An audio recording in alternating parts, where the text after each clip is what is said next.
Ako ay nagagalak sapagkat matagal na hindi na tayo nagkikita-kita. Last year pa, 'di ba? So, I would like to take advantage today to talk to you at kung sinasabi ko pag nagsesermon kasi ako napakahaba. Pero mas mahaba ngayon sapagkat I did not preach a sermon for quite some time. So siguro alas 2 tapos na tayo. Gusto niyo ba 'yon? Okay, I would like to read a portion of the scripture dito po sa aklat ng pagkatapos nga pala itong sermon ko, meron pa akong ibibigay sa inyo na bonus. Hindi pera po ito.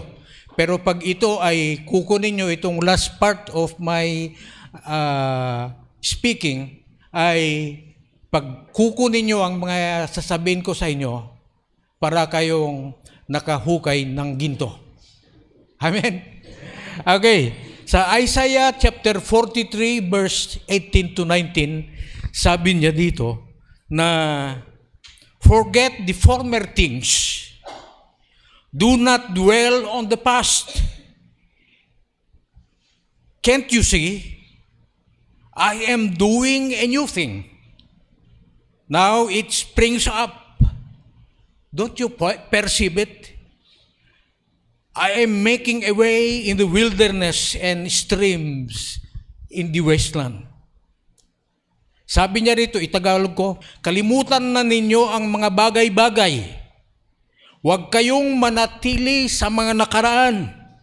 Nakikita niyo ba na ako'y gumagawa ng isang mga magagandang bagay?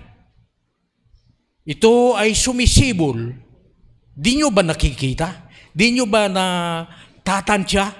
Sabi niya, ako ay gumagawa ng daan sa kalawakan at maglalagay ng mga sibol sa mga walang kwenta ng lupa. Di ba maganda yun?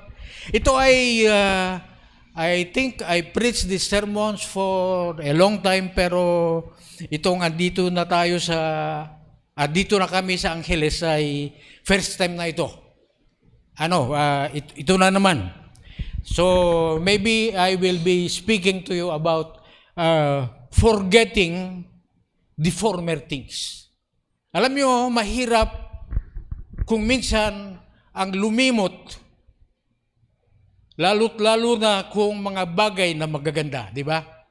At saka, hindi lang yan, maski masama, mahirap lumimot to, lalo sa mga pagpapatawad ng bawat isa. Di ba, sige na, patawarin mo na ako, sabi niya. O sige, patawarin na kita, pero di ko makakalimutan ito. Mahirap po. Mahirap ang makalimot. May mga ayaw lumimot, pero nakakalimot. Kagaya ng mga tao na nagkakaedad na kagaya ko. There are things that I want to keep in mind all the time, pero pag meron akong ginagawa na bagay, pupunta ako sa kwarto ko sapagkat doon ko kukunin. Pagdating ko sa kwarto ko, ano na ba yung kukunin ko dito? There are things that I want to remember. I want to remember yung mga bagay na pupunta ko, pero nakakalimutan ko. Pero may mga mahirap din nakalimutan. Di ba? Alam nyo, ang mahirap lumimot. Tandaan nyo yan. Ang taong mahirap lumimot ay hindi marunong o madaling magpatawad. Maniniwala ba kayo niyan? Kasi lagi sa isip nila. Pero sabi dito sa Biblia ay ito ang propesiya ni Propetang Isaias na kalimutan na ninyo ang mga bagay-bagay. Ito kasi mga bagay-bagay na ito yung mga hindi magagandang nangyari sa kanila. Ang mga Israelitas ay magmula nung nangyari sa kanila ang mga bagay na masasamang yan, hindi nila nakakalimutan. Pero ang sabi ng Panginoon at sinasabi rin ng Panginoon sa atin ngayon na yung mga bagay na mahirap tanggapin, yung mga bagay na nangyari, ang mga nangyayari sa ating mga buhay actually ay Dalawa lamang. Sa salita o di kaya sa gawa. Masakit ang sinabi sa akin, hindi ko makalimutan yan. Alam nyo, kung ang isang tao ay hindi makalimot, tandaan niyo, hindi niya napapatawad. Pero magandang magpatawad maski yung mga taong mahirap patawarin. Amen po ba? Kung ikaw ay gustong umasenso sa buhay mo, kailangan na matuto kang magpatawad, maliit man o malaki. Sabi nyo lang yan, Pastor, sapagkat yung karanasan ko ay hindi nyo pa nasubukan. Siguro, nasubukan ko na. Pero, mahirap talaga yon. Pero, kung nais natin maging mapagpalas sa mundong ito, wala namang mawawala eh. Sabi ni San Pablo, bakit? Masama ba ang inyong loob na kayo'y mawalan lamang ng konting katwiran? Diba? Masama ba sa inyo? Kung ikaw ang magpatawad ay, ano sasabi sa Biblia? Forgive and you will be forgiven. Magpatawad ka at hindi ka ikaw din ay mapapatawad. Kaya sa umagang ito, hindi pa sermon yan. A little explanation lamang ang ating paksang mensahe sa umagang ito. So, ang title ng ating mensahe ay Pagyakap ng Panibago at Paglakbay at Pagbabago at Pag-asa. Di ba? Kaya, alam niyo sa buhay na ito, maraming samot-sari na nangyayari sa ating mga buhay. At ito, kung minsan yung mga nangyayari sa atin, sila ang sumasakal sa atin na bagay na hindi po tayo maka-move on. Sabi yung iba, matanda ka na hanggang ngayon, di ka pa nakapag-move on. Well, mahirap magpatawad. Di ba? Sabi sa forget the former things. Kung anong mga former na yung mga dati na yan, kalimutan mo na para makapag-move on ka. At yung pag-move on, ibig sabihin, pwede kang tumayo na muli at maglakad. At kung yan bagay na yan at hindi mo makakalimutan, ito po ang sumasakal sa'yo. In the vast tapestry of life, we often find ourselves entangled in the threads of the past. Totoo po yan, mahirap yan. Anong mga past na yon? Memories. Mga alaala po natin. Pangalawa, mga pagsisisi natin. May mga ginawa tayo na hindi tayo nagwagi. Ito ayaw ko na. Kagaya ng isang doktor. One time, a doctor, he performed an operation.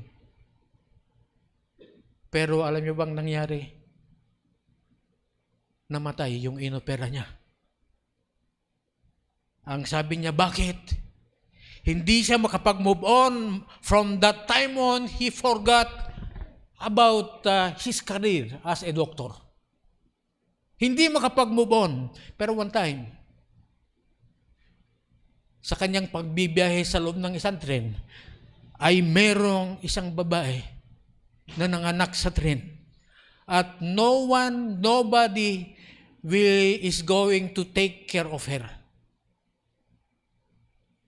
Umano sa isip niya, I am a doctor. Kailangan na gagawa ako ng bagay na ito, na magandang bagay para masave ang batang ito. So he did it. At nung ginawa niya yon, ito ang dahilan kung bakit nakapag-move on, bumalik sa kanyang panggagamot pala. As a human, hindi pwedeng hindi tayo nagkakamali. Araw-araw nagkakamali tayo, marami tayong mga bagay na nagagawa na kontra sa Diyos. Pero if we come to the Lord, siya po ang magbibigay sa atin ng lakas muli para makapanumbalik po tayo sa Kanya. Alam nyo, dito sa Isaiah 43 verse 18 to 19, inaanyayahan niya tayo na tayo'y saksihan ang pagkapangyarihan ng pagyakap, yung tinatawag na pagbabago. Dito, makita natin na may pag-asa pala sa tinatawag na kalawakan. Alam nyo bang kalawakan? Maybe most of you, hindi nyo pa alam kung anong ibig sabihin ng kalawakan. Hindi lamang ang kalawakan ay ang lugar na mukhang walang katubig-tubig. Hindi rin disyerto, ha? Mukhang tao na may kumakain ng kapwa-tao. Ano pa? Maraming mga bagay. These are what we call the wilderness. Na ang tao, habang nabubuhay sa mundong ito, meron sa kanyang buhay o dumating sa kanyang buhay yung tinatawag na wilderness of life. Tigang, walang tubig, walang makain. I'm talking metaphorically. Ibig sabihin, if I'm talking walang tubig, siyempre walang mainom. Anong tawag ba sa sa thirsty sa Tagalog? Uhaw na uhaw ka. Ito po ang tinatawag sa Biblia na wilderness. Ang wilderness po ay kawalan ng napakaraming pakinabang sa human needs. Marami yan ang Pero sabi sa Biblia na ito ang ginagawa ko sa inyo, na magkaroon kayo ng pag-asa sa lugar na tinatawag na wilderness. Sabi ni Jesus, kung kayo'y nauuhaw, lumapit kayo at pupunuin ko ang inyong kauhawan. Di ba? Anyone who is thirsty, come unto me, and I will let him drink this water. Sabi niya sa babae na Samaritana, anyone who drink this water shall thirst again. But whosoever drink the water that I will give, he will never thirst again. So, sa mga katigangan nito, this is the streams of living water that God is doing these days. Na kung wala ka, wala tayo sa Panginoon. Hindi natin alam kung saan tayo araw-araw yan. Hindi natin alam kung saan na naman tayo kukuha ng iluto natin. Wala na naman pang ulam pagdating ng katapusan. Ano naman kayo pambayad? Saan na naman kayo utang na pambayad? Well, ito mga parte ng kadigangan. This is the part of wilderness into our Christian lives. Alam niyo sa buhay na ito, huwag niyong sasabihin na dahil Kristiyano tayo ay wala na tayong paghihirap. Meron, sapagkat parte po ng buhay na yan. Hanggat hindi tayo dadalhin o kukunin si Jesus sa buhay na ito, we have to pass through these difficulties of life. Pero sabi niya, nakikita nyo ba, nararamdaman nyo ba? Amin kanyo kung nararamdaman nyo ba na ang pagpapala ng Diyos ay mas asenso na kayo ngayon, mas maganda na ang pakiramdam nyo ngayon, mas malakas na ang inyong pangangatawan ngayon kaysa noon, dati. Amen? Yan ang ginagawa ng Diyos sa atin. He is giving us the stream of life. Sabi sa Biblia, anong sabi sa sa Psalm 91 na para tayong isang halaman na itinanim sa tabi ng sapa. Ibig sabihin, yung sapa na yon, doon umaagos ang tubig. At anuman ang init o kapanahunan, hindi siya matutuyo, ika sa Psalm 91. So, this is what the Bible is talking about, that we need to embrace. Huwag niyong kalimutan na ang pag-asa, wala kanino man. Kay boss mo, mayaman, umaasenso ka o di kaya na bigyan ka ng increase o di kaya na anong tawag ba doon? Now i-promote ka. Well, that's just part of the streams that God is doing in your life. Amen. Wag yung sasabihin na ang mga natatamasa natin na pagpapala ay hindi binigay ng iba, kung ginamit man ang mga ibang tao, Diyos pa rin ang pinanggalingan nun. Amen? So, kailangan na yakapin natin ito, yung pagbabago. Dahil kung ayaw mong baguhin yung lumang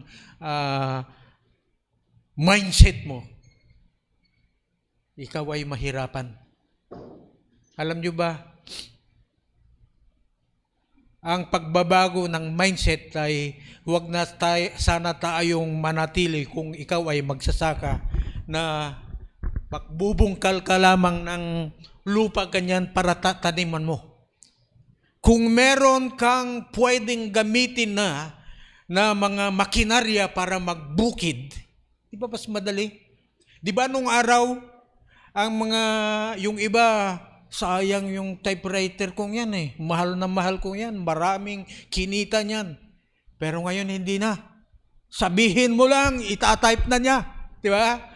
Di ba? That's the modern way that our technology has today. At meron din bagong teknolohiya ng Diyos para sa mga Kristiyano na huwag mabahala kung ano ang kakainin. Huwag mabahala kung anong isusuot na damit, sapagkat sabi ng Diyos, ang Diyos ay alam niya kung ano ang mga pangangailangan mo sa buhay na ito. Amen? Bago pa man, sabi sa Biblia, tayo humingi sa Kanya. Alam na niya. Hallelujah. Hindi kagaya ng iba, hinahabol natin. Nasubukan po natin yan. Nasubukan namin mag-asawa. Hindi ko ipagmamalaki, nakakahiya nga. Pero talagang mahirap kami ni Mama Dangyo. There are times na iniisip na naman, 3 araw pa lang, kailangan na kumita ako. Ano bang hanap buhay na naman ng pastor? Pastor na ako pero nawawalan pa. Yung mga walang-wala pa kayang pananampalataya sa Diyos. Pero mas maganda kung meron kang pananampalataya sa Diyos sapagkat siya ang tutulong sa inyo. Pero, yung mga kahirapan pala na yun, hindi naman talaga pagpapahirap ng Diyos sa amin. Parang pahirap na ito. Hindi namin sinabi niyan, kundi tinanggap namin na iyon pala ay pagpapala ng Diyos para pagdating ng araw ay maintindihan namin ang mga tao na nangangailangan. Si Sharon, he hates a pastor's life. She hates. Bakit? Nakikita niya siyang panganay ito. Gusto niya, sabi namin mag-aral ka sa Bible School. Pumunta kami doon. Umayaw. Bakit? Sapagkat ang buhay daw ng pastor ay walang pera doon. Pero sa unahan lang yan.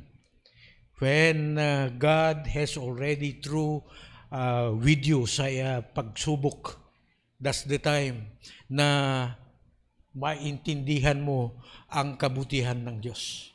Alam mo yun, yung kinanta natin kanina na napakabuti mo. Di ba? Hindi mo pwedeng awitin ito kung hindi mo alam ang kabutihan ng Diyos. Yung iba nga, hindi nila kinakanta na napakabuti mo. Napaka-beauty mo. Beauty, not unless you look the beauty of Jesus in your life. Lahat ng mga bagay, maski sa tingin ng iba ay masama, maganda para sa iyo. Amen? Napaka-beauty mo. Napakabuti ang Panginoon. Kumusta na po kayo, pastor? Sabi ng mga pag nagbibiro naman ako, ma-beauty po, pastor. Ma-beauty. Ma-beauty. Hindi ko maintindihan yun. Pag i-explain mo, okay. So, God is going to make a stream in the wilderness. Wilderness, ano ba ang wilderness na ito? Ulitin ko, kawalan, kauhawan. Wilderness na kawalan ng pera. Wilderness na walang bahay. Wilderness na walang masakyan. 40 pesos na ang tricycle na natin dito sa Plaridel-to. Noong magsimula kami dito, 5 piso pa lang. Ngayon, 40 na. Pero, now that we are already beside the still water, ano sabi sa Biblia? The spring of living water will flow from that stream. Saan kayo? Ano ang sinasabi yung stream na yan? Si Jesus Christ. Huwag kang laalayo dito sa stream na ito sapagkat siya ang nagbibigay. Alam niyo sabi ng lahat ng pangangailangan ninyo. Alam niyo sabi ng iba, bakit puro pangangailangan? Ba natural yan? You cannot serve God if you are not physically fit. Right? Hindi ka makapaglingkod. Kaya ang health mo, asikasuhin mo. Huwag kang puro baboy. Amen? Maggulay ka naman. Mag-asin ka pa minsan-minsan. Amen ka man natin. Yung iba, akala nila, mahirap nila pag mag-asin ka. Tanungin nyo sa bahay kung nagre-reklamo ako kung walang ulam. Kung wala, may toyo yan, ayos na yan. May asin yan, ayos na yan sa akin. Pero hindi naman laging ganon. When you are beside the streams, there are nutritious things that will be given unto you. Amen? Merong mga nutrient na ibibigay yung tinatawag na stream na yan. Alam mo, if you are in Jesus, you know how to pray when you eat. Di ba? Alam mo, nananalangin ba tayong pag kumakain po tayo? Oo. Dapat manalangin po tayo sapagkat alam nyo, yung panalangin na yan, maski hindi masarap yung ulam mo, may gana ka. Alam nyo, maski marami kang ulam, kung wala kang gana, wala rin kwenta. Di ba? Rich people can have many good food, but God can give what we call appetite para sa mga Kristiyano. So, the next time you eat, God is going to bless you. Huwag naman ninyong gagawin yung mga prayer ninyo na isusulat nyo na. Marami ng computer ngayon na isusulat. Kapag kakain, sabi niya, para hindi na mag-pray, kapitan, ipatong na lang niya yung nakasulat doon. Lord, this is my prayer. Kain na. Hindi ganoon. Kailangan na when we pray, meron namang yung taus-pusong pasasalamat. Nakikita ng Diyos yan. Huwag tayong magsisinungaling sa Diyos. Sapagkat maski hindi naririnig ng iba, nakikita niya. Pare-pareho ng prayer mo. Paano yung yung ginawa mo yung pangkarne lang, pag asin lang. Diba? Kaya we should be honest in everything. Kailangan na mag-pray tayo na walang pagkunwari. Itong prayer ko, matulog, Yun na rin, may prayer na pantulog. Hindi po ganyan. This year, 2024, let's make it,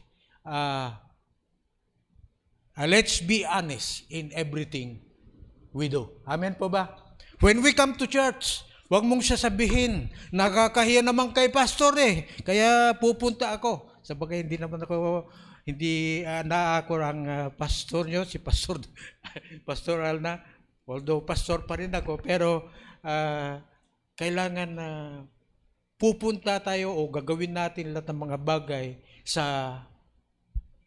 na honest po tayo, na walang sasabihin natin na dahil kay ganito o dahil kay ganyan. Amen po ba? Now, punta tayo sa pangalawa. Dalawa lamang yun. Wilderness and wasteland. No, magkamali pala ako. Yung una pala, yun ang wasteland. Pero now, wilderness, yung disyerto. Nakakita na ba kayong disyerto? Sa ano lang siguro, no? Sa internet lang tayo nakakita pa.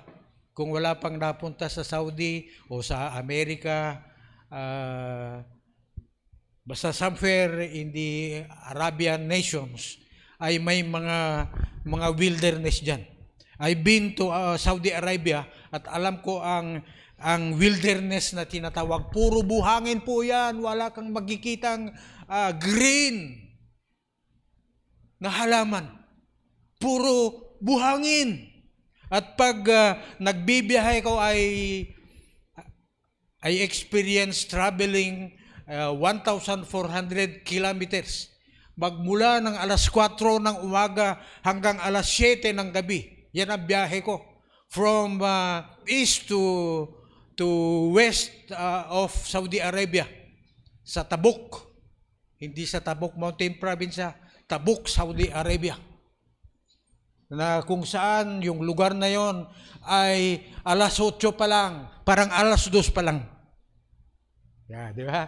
Naiba yan. Pero talking about wilderness, ay mahirap mabuhay dito. Sapagkat unang-una, pwede pa siguro kung yung wasteland, may kagubatan, walang makain, pero meron pa rin baka survive pa rin doon kung may tubig, ay kung may mga halaman na masipsip mo para makainom ka. Pero dito sa wilderness o disyerto, walang-wala ang tubig dito. Pero sabi nyo, tignan nyo ang ginagawa ko, sabi ng Panginoon. Ang wasteland o di walang kwentang lupa ay pinapagpala ko ng batis.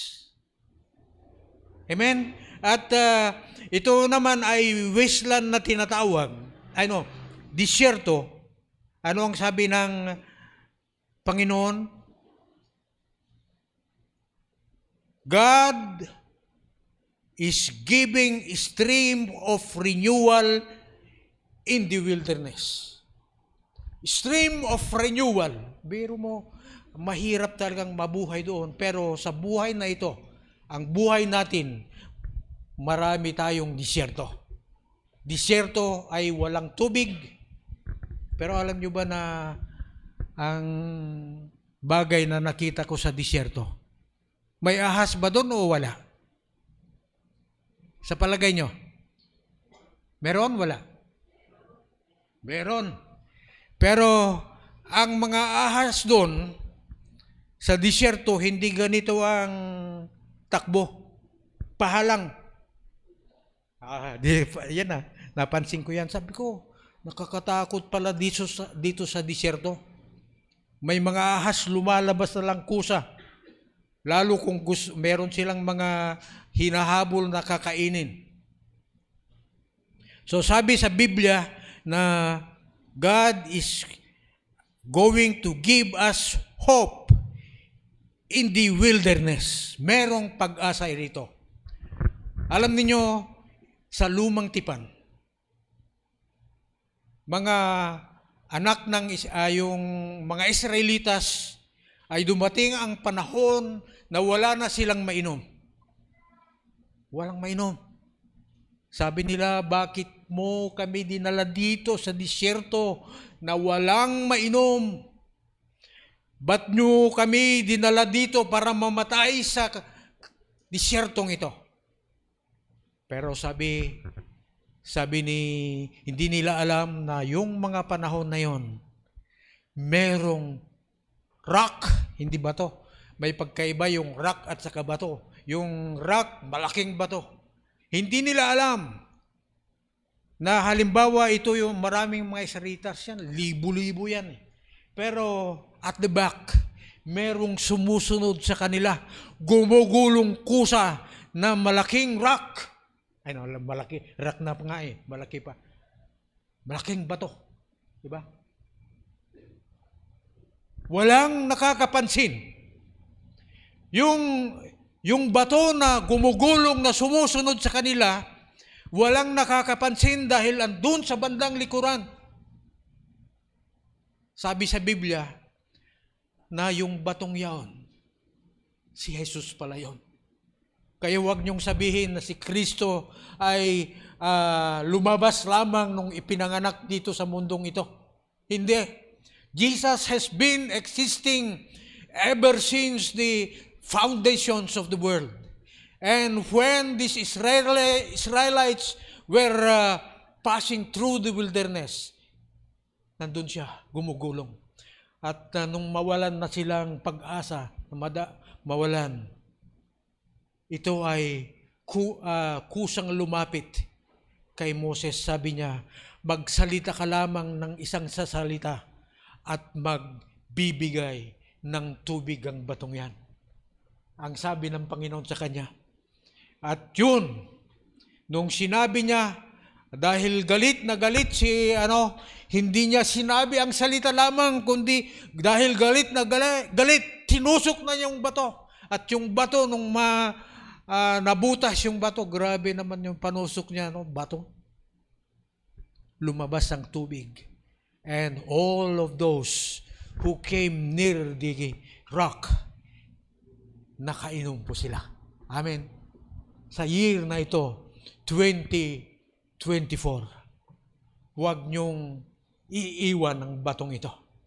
Sapagkat sa inyong mga disyerto sa buhay na ito, hindi ko alam kung ano ang mga disyerto nito. Parang pare-pareho nila, synonyms lang ng wasteland at saka desert ay pareho nito na lugar ng kawalan. Amen?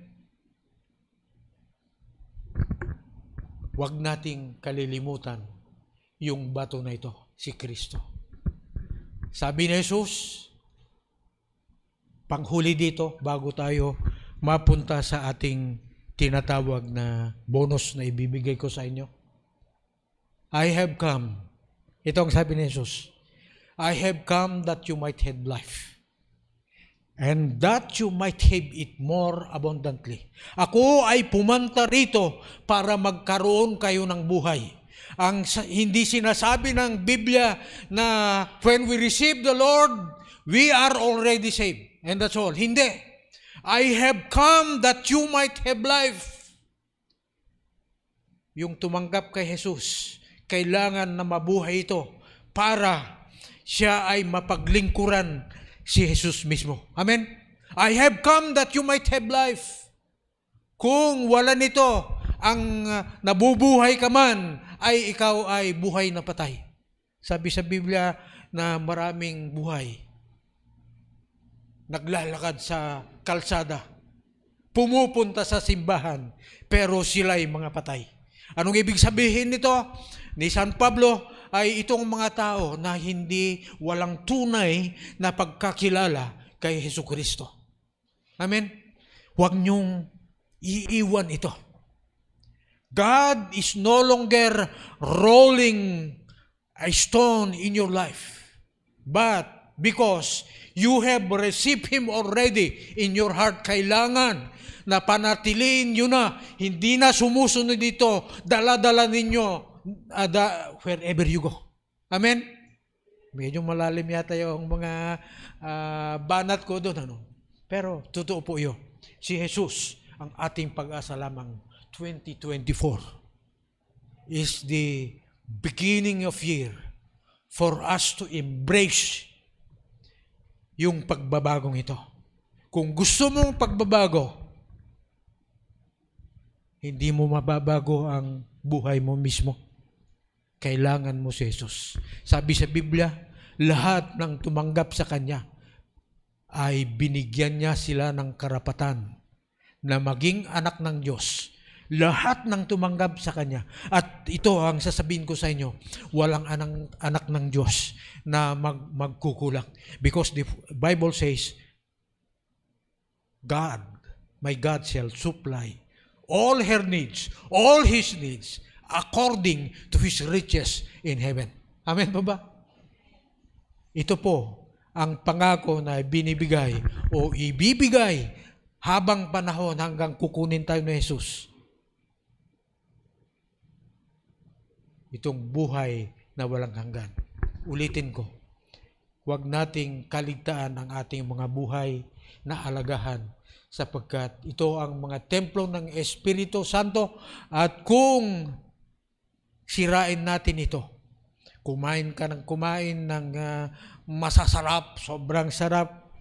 Alam niyo ang tinatawag ng mga doktor, yung kung kaya pala ang mga high blood ay tumataas ang kanilang mga presyon sapagkat meron tinatawag na sa katawan ng tao na tinatawag na purine. Purine. Ano ba yung purine?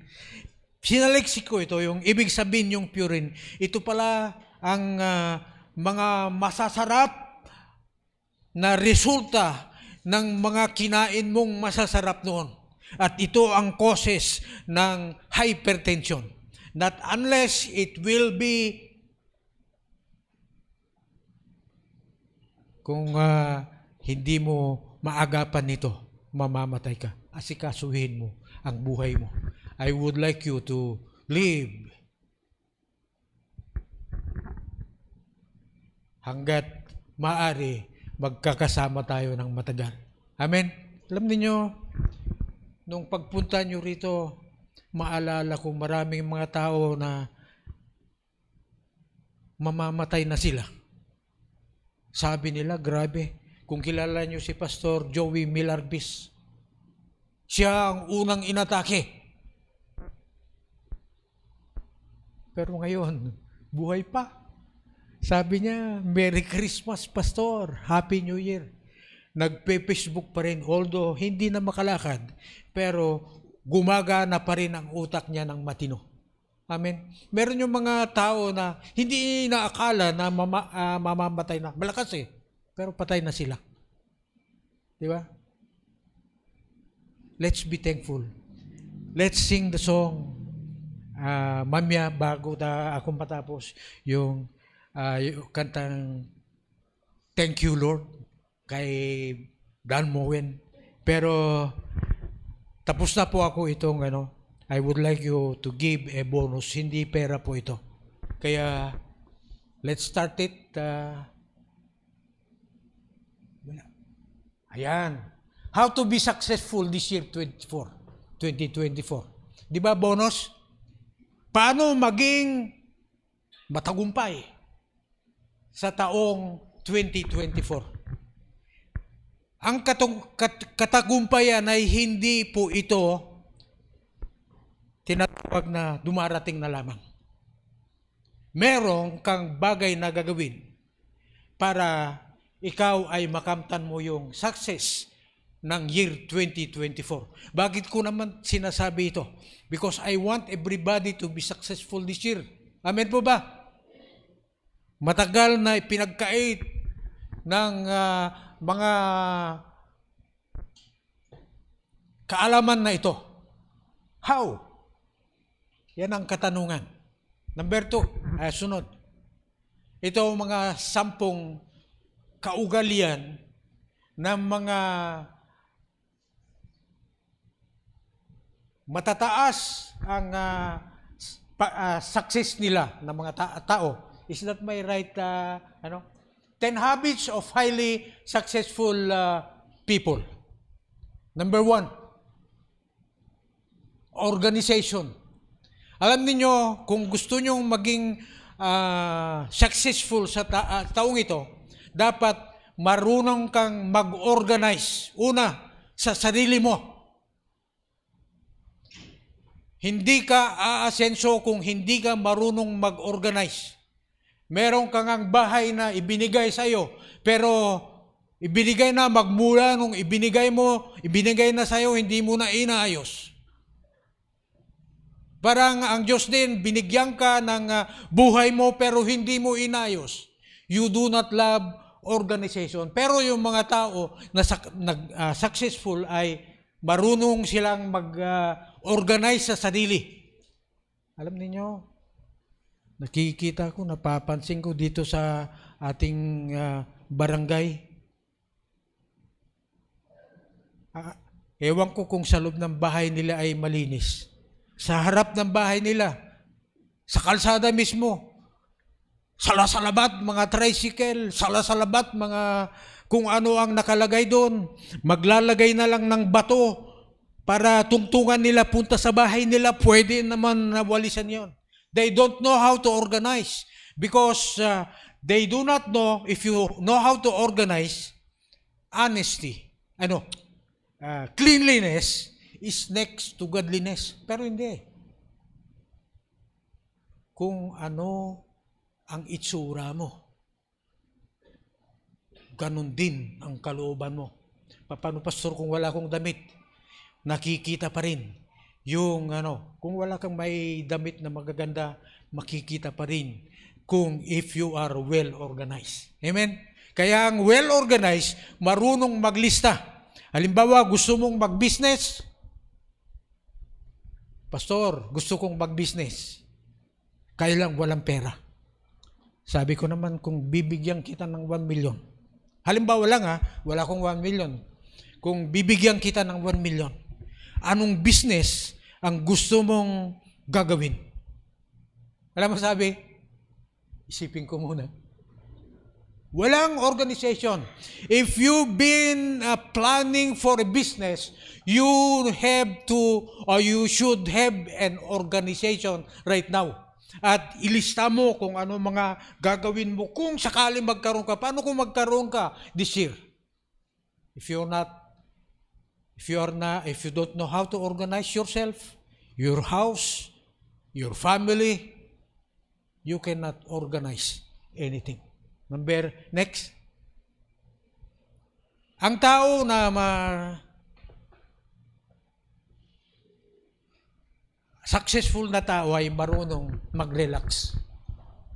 Alam nyo ba, ang relaxation ay kasama dito yung mga health natin. Maski pagod na pagod kayo sa trabaho ninyo, kailangan na mag-relax pa rin kayo. Don't use all your life working, sapagkat masisira lamang ang utak mo doon. Amen po ba? If you are, kung medyo naiinip ka sa bahay, lumabas ka. Sapagkat this is part of relaxation.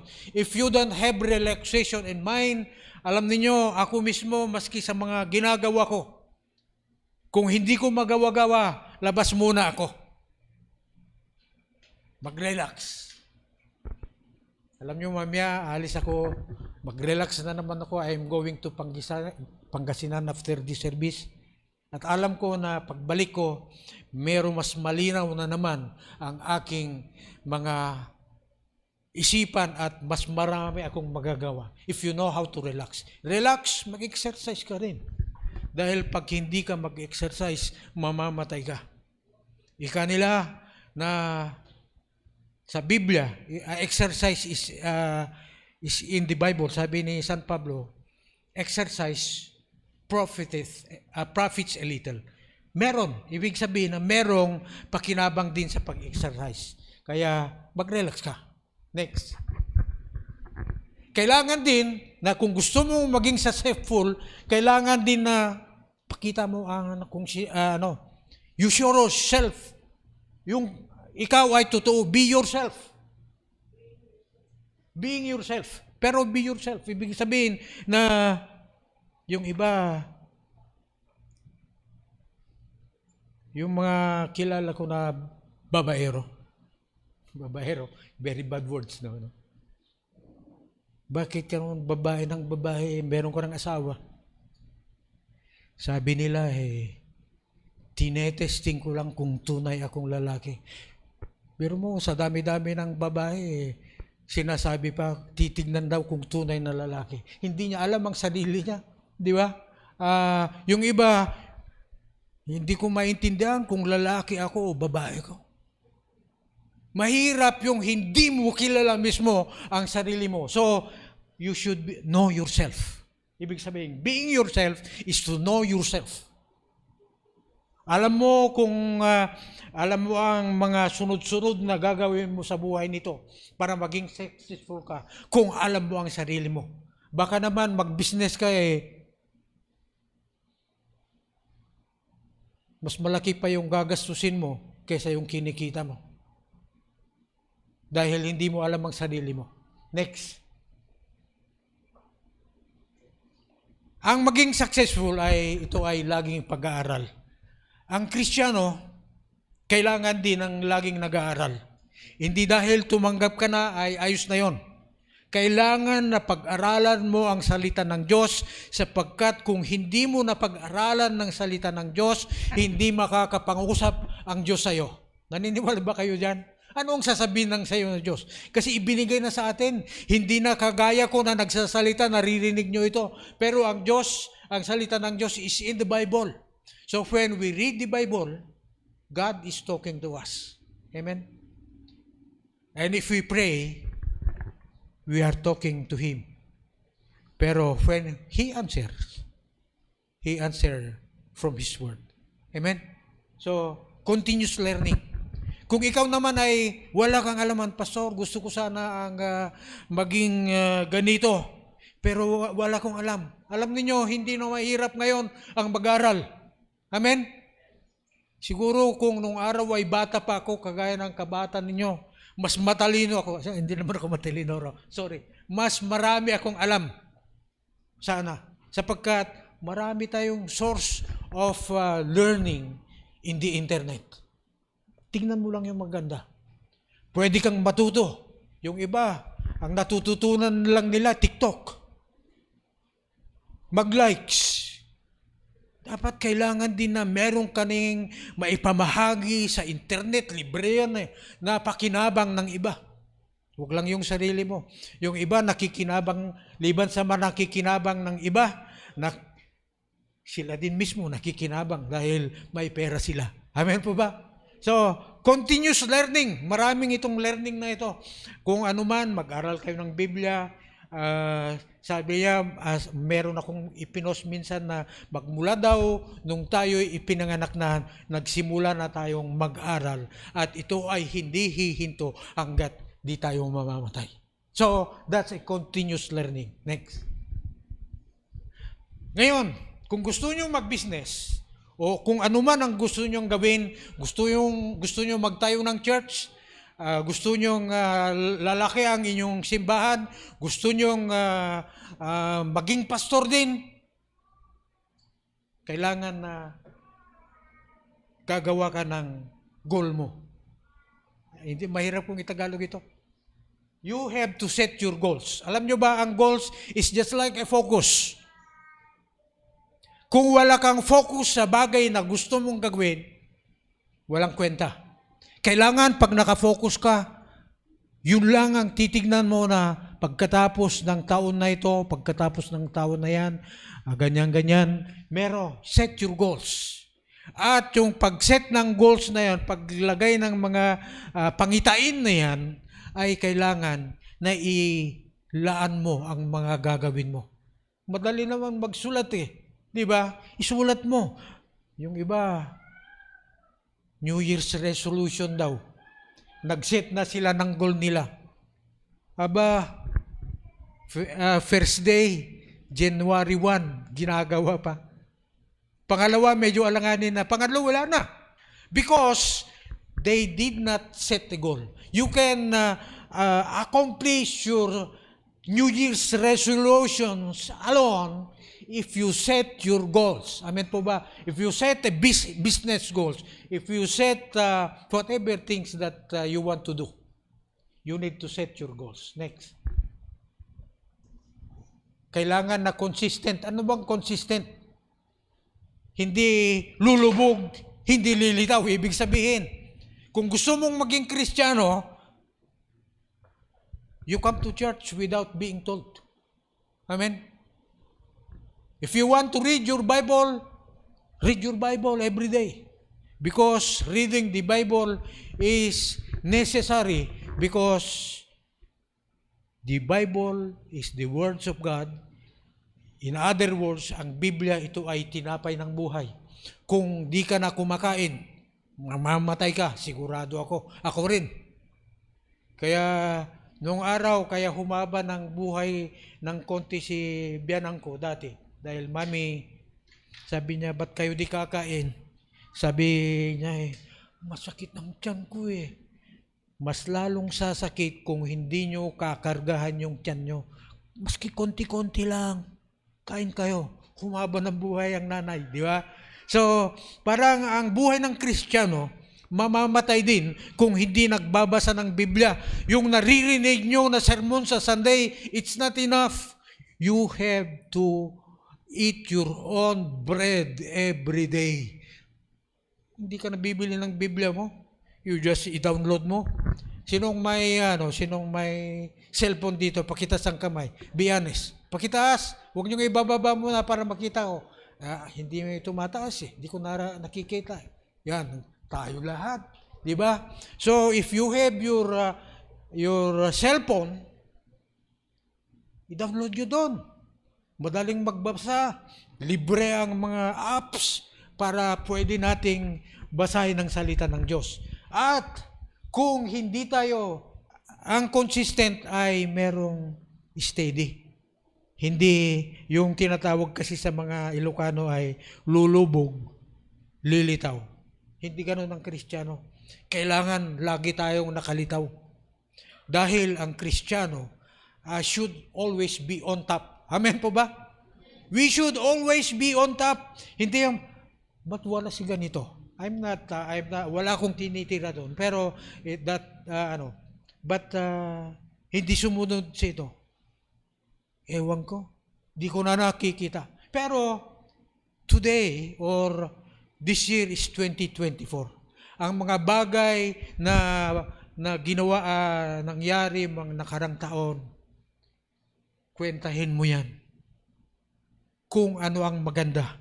Maalala nyo ba yung mga pinost ko na sa Facebook na sabi niya, it has been announced that 2024 ay masasakay na sila. At sabi niya, wala kayong dapat nadadalhin yung mga magandang alaala lamang at sa mga magagandang bagay lamang ang dadalhin. Wala kang bagay. Fasten your seatbelt because the length of our journey is 12 months.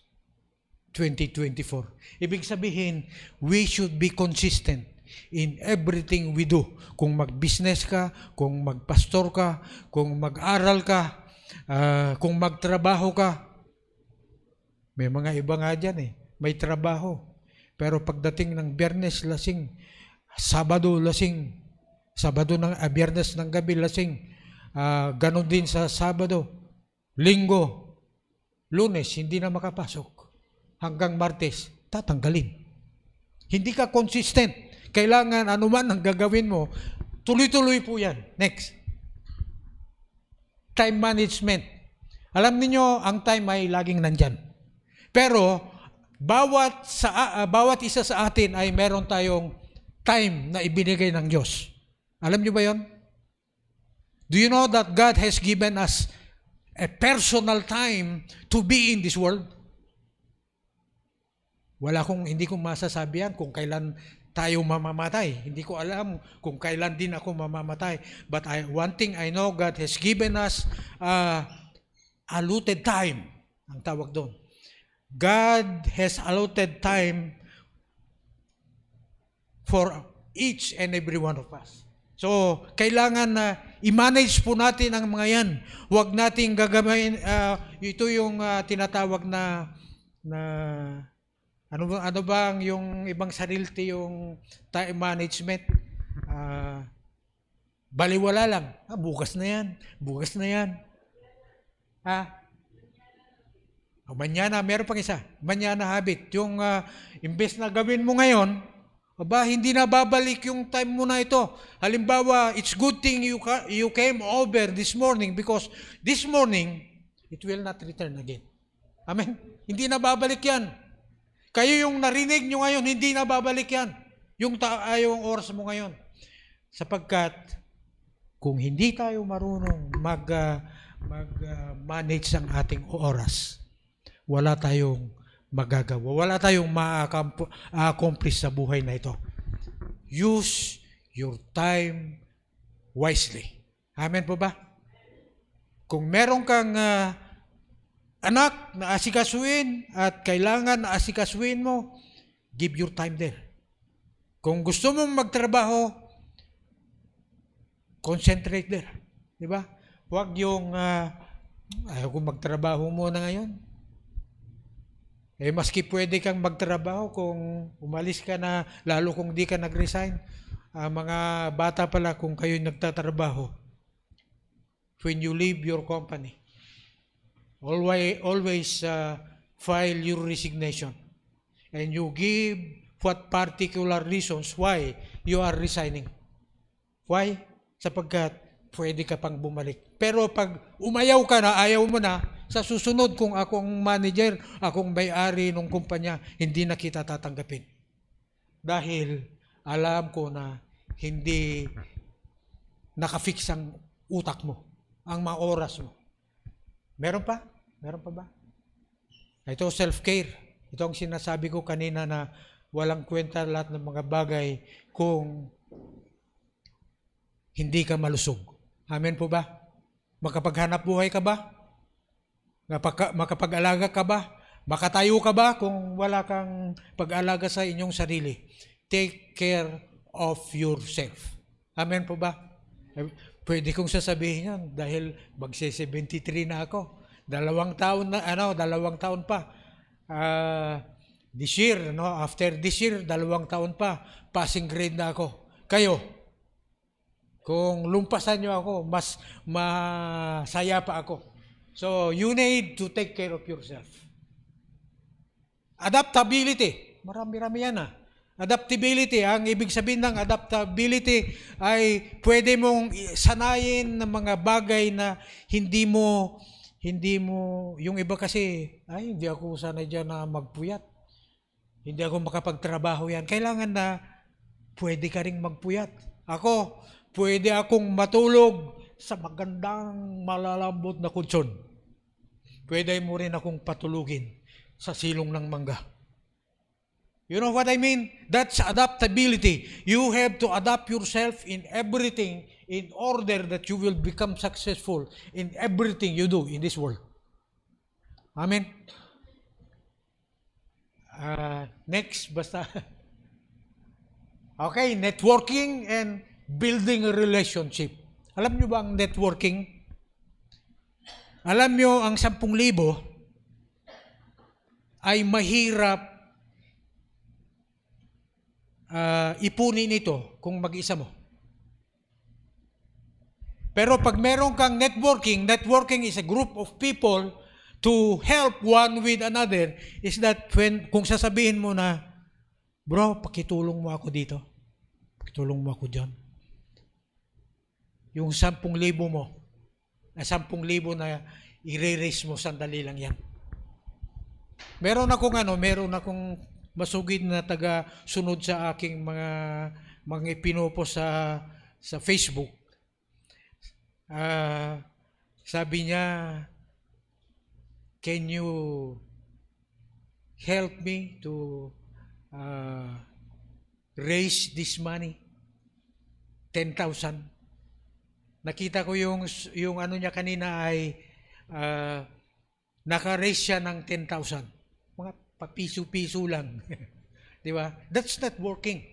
At sabi niya, what are you going, pinangako niya na yung mariraise na 10,000 na yan ay itutulong ko, sabi niya, sa aming main office ng Church of God dito sa Pilipinas. Kalimutan ko ng pangalan pero I have his name. Dahil everyday ay merong mahigit na 200 na nagbabasa sa aking sinusulat lamang araw-araw. Sa Dasmariñas lamang po yan. At sabi niya, isa sa mga taga Dasmariñas church at sabi niya, he is doing the networking and building relationship. Alam nyo, kailangan na kung gusto mong marami kang kaibigan, marami kang mabigyan ng tinatawag na kaalaman tungkol kay Kristo Jesus, kailangan mo na mag-build ng relationship. Relasyon sa kapwa. Hindi yung ibang relasyon ang ibig kong sabihin, ha? Hindi yung relasyon ng kung ano-ano yan. Pero relasyon, halimbawa, ako kasi mapapanis yata yung laway ko kung hindi ako nagsasalita. Pag meron akong katabi, maski hindi ko kakilala. Everybody knew who I am. Na pag nakatabi ko yan, mamaya, kaibigan ko na. Amen? So, let's do the networking, helping each other. And we will build our relationship for this year, 2024. At alam ko na mas maganda ito, mas maganda muli pagdating ng 2025. Maraming salamat po sa inyo. Tayo po tumayo na. Tama lang ba yung oras ko, Pastor? Okay. Hallelujah. Dakilang Diyos, kami po ay nagpapasalamat sa lahat ng mga bagay na aming napakinggan sa umagang ito. Bagamat as simple as they were delivered, but we know that when we keep it in our hearts, Lord, we will be continuously be blessed for this year 2024. Thank you very much. In Jesus' name, Amen.